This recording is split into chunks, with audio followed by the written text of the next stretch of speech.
Shalom, peuple de Dieu. Un message pour vous de la part du Seigneur. Vraiment, j'aimerais que tu partages, que tu puisses aussi cliquer sur la clochette pour ne pas rater de nos messages, parce que ce message va bénir ton âme.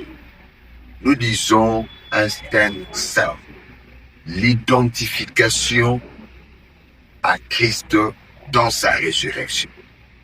Vous savez, Romains chapitre 6, le verset 4, il dit ceci: nous avons été ensevelis avec lui par le baptême en sa mort, afin que comme Christ est ressuscité des morts par la gloire du Père, de même nous aussi, nous marchons en nouveauté de vie.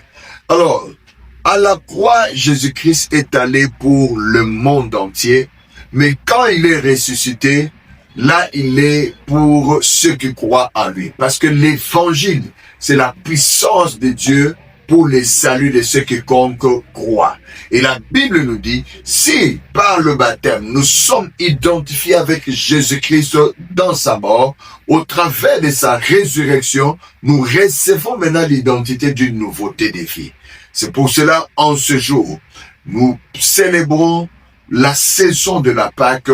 Nous devons comprendre que tout chrétien doit avoir la foi en la résurrection de Jésus-Christ. Je prends les paroles de mon fils, le révérend Marc, qui dit: la mort et la résurrection de Lazare n'ont rien apporté sur ta vie, sinon l'étonnement. La mort et la résurrection du fils de la veuve de Naïm, la même chose. La mort et la résurrection de l'enfant, la fille de Jairus, la même chose. Mais pour la mort de Jésus-Christ, il y a un mystère qui doit bénir ta vie. Cette mort et cette résurrection nous a identifiés dans la mort au travers du baptême et dans la résurrection pour une nouveauté de vie. C'est pour cela, tout chrétien qui a cru que Jésus est venu, il nous a montré l'exemple de vie. Il est mort à la croix, il a été enseveli, au troisième jour il est ressuscité, et que après avoir prouvé cela par des signes et des prodiges, et il s'est révélé à plusieurs personnes pendant 40 jours, il est monté à Béthanie, et après cela il a accompli la promesse qui disait: je vous enverrai mon esprit. Le Saint-Esprit est descendu dans Actes des Apôtres, chapitre 2, 1 à 4. Si vous croyez en ces choses, alors vous devez vous identifier dans la résurrection de Christ et comprendre que la nouvelle vie a déjà commencé. Car si quelqu'un est dans Christ, il est une nouvelle créature. Les choses anciennes sont passées. Version le livre dit: voici, une nouvelle vie est déjà là. La nouvelle vie a déjà commencé.